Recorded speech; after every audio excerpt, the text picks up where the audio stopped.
It's graduation season, and let's celebrate those grads with cookies.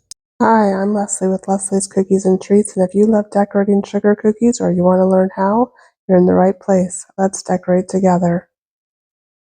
So today I'm going to show you 3 different ways to make graduation gown sugar cookies for your graduate.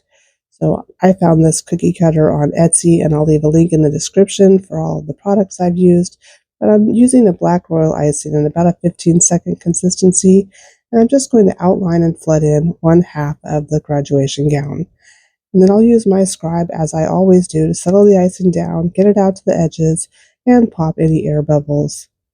Then I set this cookie aside to dry for at least 15 minutes until the icing had crusted over, before coming back and doing the same thing on the other side. So just go ahead and outline it and then flood it in with the black icing. And once again, I'll use my scribe to get it smooth and the icing all the way out to the edges. And then I'll set this cookie aside to dry again. And you could leave the cookie right here. It's perfect just the way it is.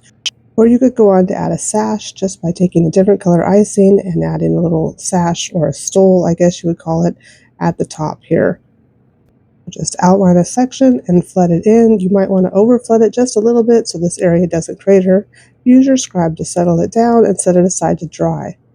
And you could further personalize it by adding a name at the bottom if you wanted to. Now let's add a different kind of stole to this cookie. We're just going to do straight lines up and down with a point at the bottom. And I'm actually going to go over this line twice because I want the wall of red to be a little bit taller so that the icing I put in the middle doesn't overshadow it.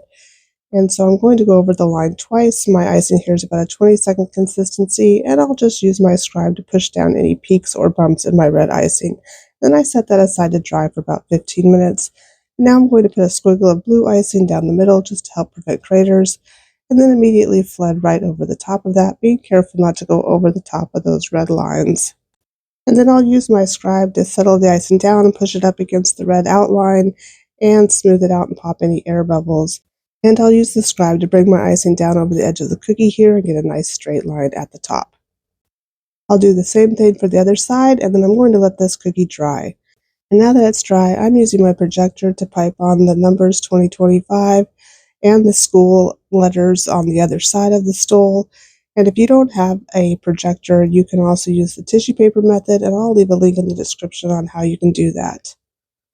And I'm sorry for the weird little lines that my projector makes as I'm videoing, but there's no way to get around that I know of. And so I'm going to move the cookie over a little bit and do the letters LMU over here on the other side. And I'm using about a 25-second or a detailed consistency royal icing for this, with a very tiny tip cut in my icing bag. And then I have the graduate's name at the bottom of the cookie here. And so I'm just going to follow along with my projector, trying really hard to keep my hand out of the way. And applying even pressure, go ahead and write in the name. Now, sometimes it helps if you hold your piping bag more like a pen or pencil and closer down to the tip when you are writing names or working with lettering. And once I've finished writing the name, these cookies are finished, and I'll set them aside to dry. And then here you have it, 3 different ways you can make graduation gown cookies to celebrate your graduate. I thank you so much for watching, and congratulations to your graduate. And if you have any questions or comments, just let me know. Thanks.